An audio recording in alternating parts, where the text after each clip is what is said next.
In this video, I'm going to show you how to use the Photopea Gradient Map to create beautiful color grades, cinematic tones, and stylized photo effects in just a few simple steps.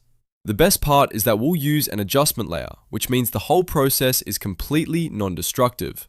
That means you can come back later, change your colors, and fine-tune the look without damaging your original photo. If this tutorial helps, make sure to hit like and subscribe for more easy design and editing guides. Alright, let's jump into Photopea and get started. First, make sure your image is already open in Photopea. On the right side of the screen, you'll see your Layers panel. Click on your photo layer to highlight it, because we want the gradient map to sit above it as an adjustment layer. Now look at the bottom of the Layers panel and click the new adjustment layer icon. This is the circle that looks split diagonally into black and white. From the menu that appears, select Gradient Map. As soon as you add it, you'll notice your image changes right away, usually to a default black and white style. Don't worry, that's completely normal. This just means the gradient map is active and ready to be customized. Now look above your layers, where the Properties panel appears. In that panel, you'll see a long horizontal color bar. Click directly on that bar to open the Gradient Editor window. Inside the Gradient Editor, you'll see the full color range that controls how Photopea maps the shadows, midtones, and highlights in your image. The far left side of the gradient represents the darkest parts of your photo, also called the shadows. To change that, double-click the tiny square color stop at the bottom left edge of the bar. A color picker will open, and this is where you can choose your shadow color.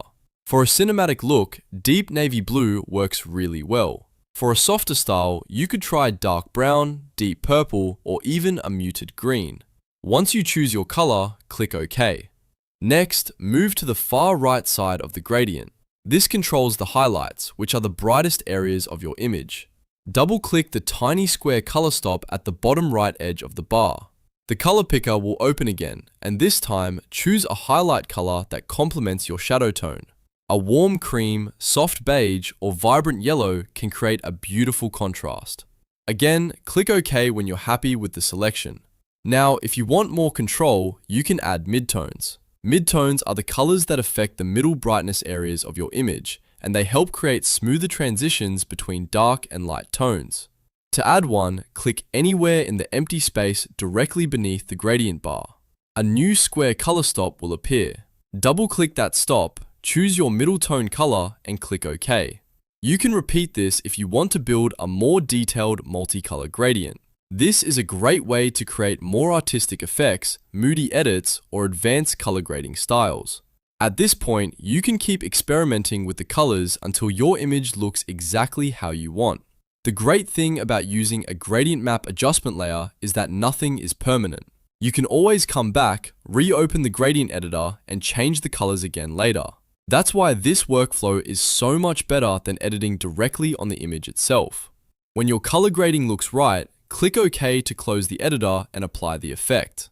You can also toggle the visibility of the adjustment layer to compare the before and after, which is a great way to see how much the gradient map has improved your image. If you want a more subtle effect, you can lower the opacity of the adjustment layer in the Layers panel. That's an easy trick for blending the colors more naturally into the photo. And that's it. You now know how to use the Photopea Gradient Map to create non-destructive color effects in just a few steps. If you found this useful, please give the video a like, subscribe to the channel, and turn on notifications so you don't miss the next Photopea tutorial. Thanks for watching, and I'll see you in the next one.